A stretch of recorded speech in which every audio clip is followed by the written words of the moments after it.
So you want to know what happened in Twin Peaks? Well, I've got the case file, so let's run through it.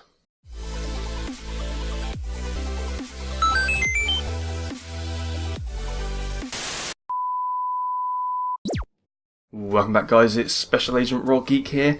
If you didn't know, there's a new season of Twin Peaks coming out towards the end of May. It's basically a month from now. I think it's 21st. And you might not know what Twin Peaks is, and in which case this video might help you. Or you might remember it, but not exactly what happened, and so this is good to remind you and refresh you and bring you up to speed. So I'm going to go through the case file. This is FBI. Of what happened in Season 1, and, well, let's begin. So I've got my coffee, and my donut. If you don't know what Twin Peaks is at all, it will become apparent that the agent really likes coffee and donuts. So, this is Season 1. I'm going to display it on a realistic TV here. Just have to imagine that it's floating or something. I don't know what I'll do there. Play that tape for your mission debrief, or I don't know. That's a sawmill, and there's the amazing font which says Twin Peaks. Not to be confused with two big breasts. It's actually mountains that the town is next to. Mark Frost and David Lynch wrote this, and it's directed by David Lynch. And basically this is Pete Martell, and he finds a body. Now that body is Laura Palmer. She's dead. Wrapped in plastic. Laura Palmer is basically the sweet innocent poster child homecoming queen type. Or is she? They don't use gloves and contaminate the crime scene, but whatever. Her mother and father, of course, aren't too happy about this revelation. And then next you'll see Josie Packard. Now she owns the sawmill and wants to close it for the day in memory of Laura. This annoys her sister-in-law Catherine. Don't you dare. That's Bobby, her boyfriend, with Shelley. Everyone's really upset, and for some reason James bites the inside of his cheeks. This is Ronette, and she's found walking along a railroad, a little bit worse for wear. Basically, because she's discovered across the state line, it's an FBI case, and Dale Cooper, who likes coffee and talking to Diane on his dictaphone, comes in to help Harry S. Truman. No, not the president, he's the sheriff. This is Dr. Jacoby, and he likes to rub the genitals of a hula girl on his tie, which is a bit weird. They find a clue, and Dale Cooper is sure that it's linked to the murder of Teresa Banks as well. What's her name? Laura Palmer. I got her before the autopsy. Diane, it's the same thing. I told you I had a feeling we'd see this again. They interview Bobby, her boyfriend. They find out she's not all she seemed, and she was actually two-timing Bobby with James, that biker you saw earlier.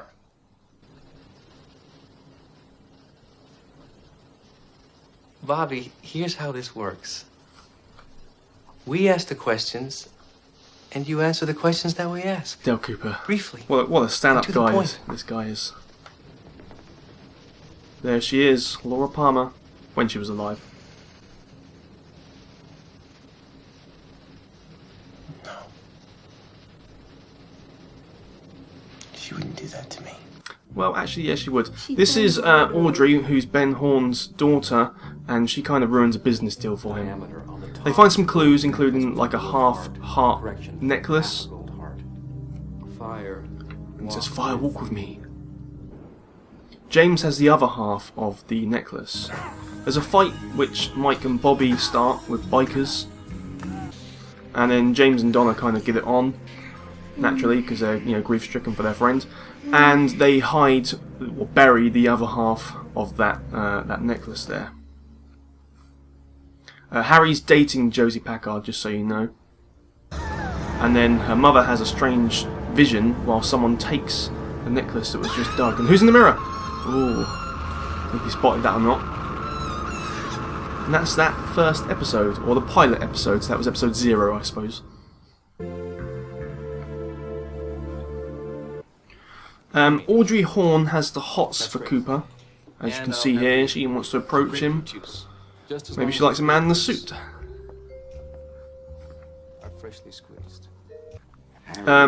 Dr. Hayward finishes his autopsy, and much to the surprise of everyone, she's dead.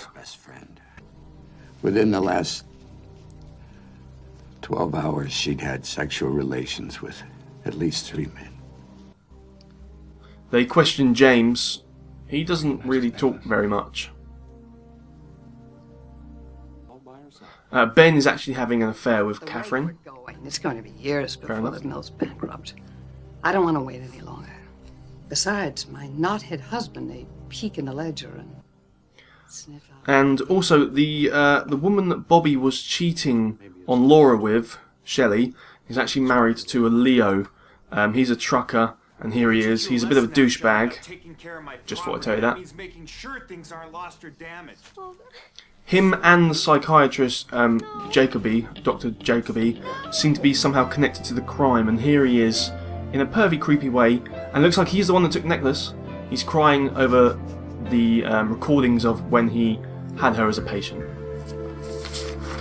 And so the next episode, Ben's brother Jerry arrives, and a bit like his brother, he's a bit of a dickhead. Yes, Ben and Jerry. No, they don't make ice cream, but they do like visiting this place, which is One-Eyed Jacks. Saucy. This is Dale. Dale gets a strange message actually passed under his door, and then here he's with the team. He's got Lucy, who's at the chalkboard, boyfriend deputy Andy by a bottle on a log, Harry somewhat in disbelief at the whole thing, and Deputy Hawk holding that bucket of rocks there. And basically, when the suspect is read out, Dale thinks about it and throws a rock, and if it happens to hit the bottle, they're connected. And I mean, these country folk are just blown away by the cutting edge, city slicker FBI techniques being employed here. There's also the mention of a Jack with one eye, which is of course from the clue that it's One-Eyed Jacks, and they'll find that out later. What are you waiting for, Christmas? We've got work to do, damn it. Agent Rosenfield arrives to examine Laura's body, and he's a super swell guy. Josie discovers that Catherine's been keeping 2 ledgers, so something dodgy's going on. Leland's not really handling things all too well. Dale has a weird dream. He believes it's symbolic. Here's Mike, and there's Bob, who seems to be a killer, and he thinks it will help him find the murderer. He's in a red room, and that's the man from another place. And it's all a bit weird, really. There's also Laura, and it seems to be somewhat in the future, because Dale looks a bit old. And, I don't know, it's just kind of strange, really, and I'm worried if I'm on drugs or not, and I'm a little bit scared.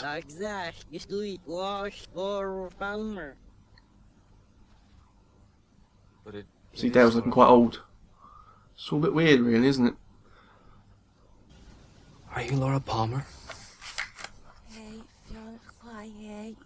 Makes sense. I mean, she feels like she knows her, but sometimes her arms bend back, which is, just makes sense, really. And then on to the next episode. Unfortunately, Cooper can't remember who the killer is from his dream, but he's sure that solving clues from it are the key. Break the code, solve the crime.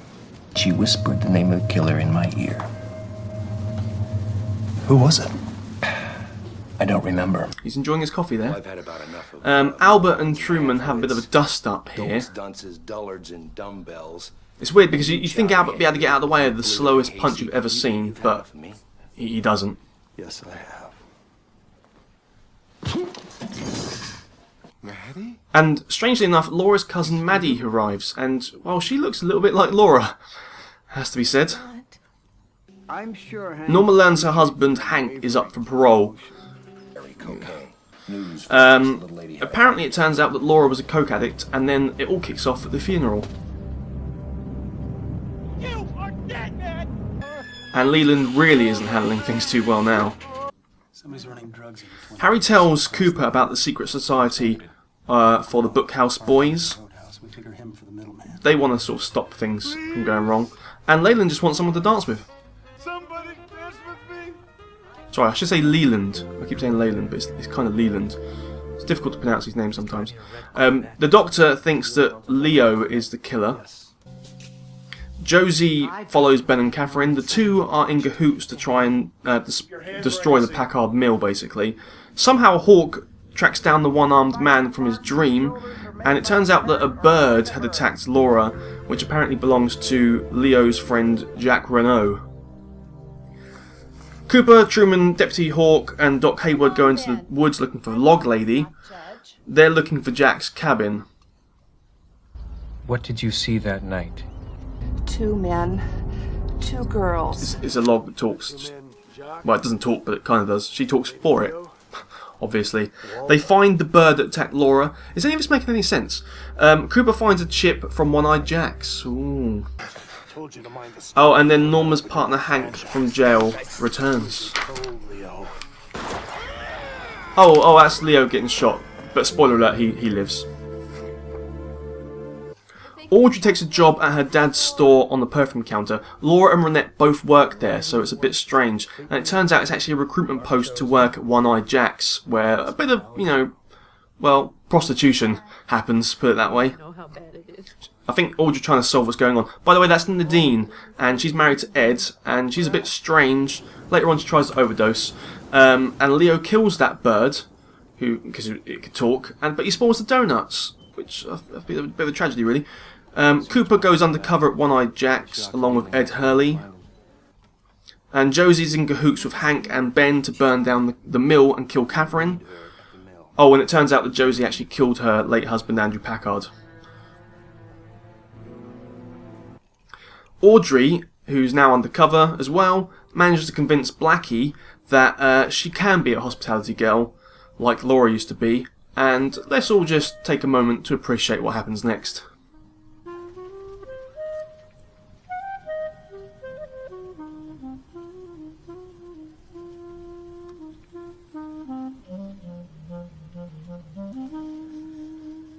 Oh my.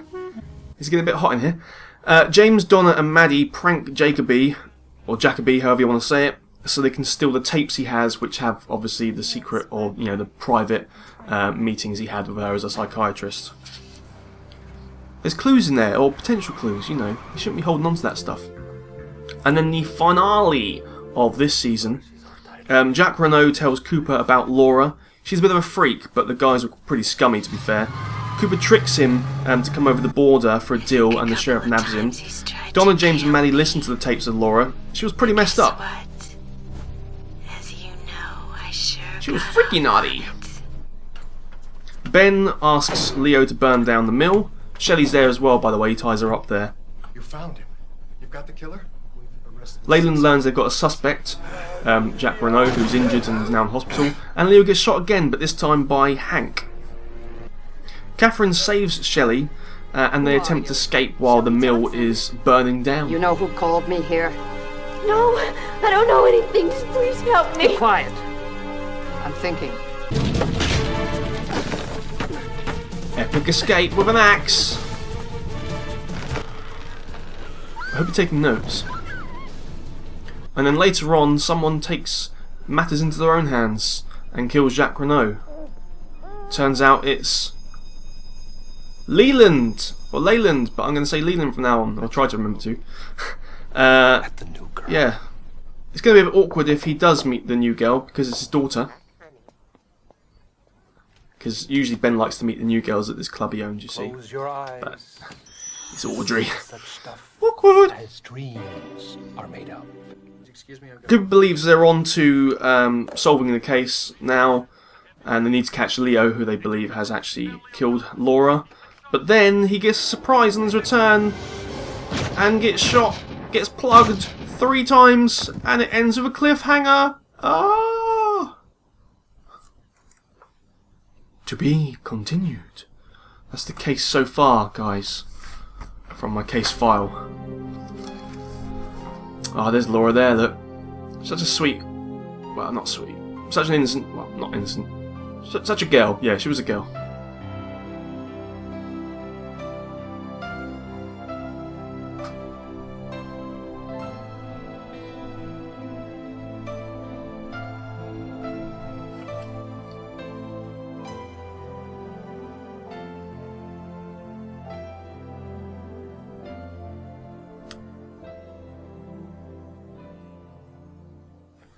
Well, I hope you like that, guys.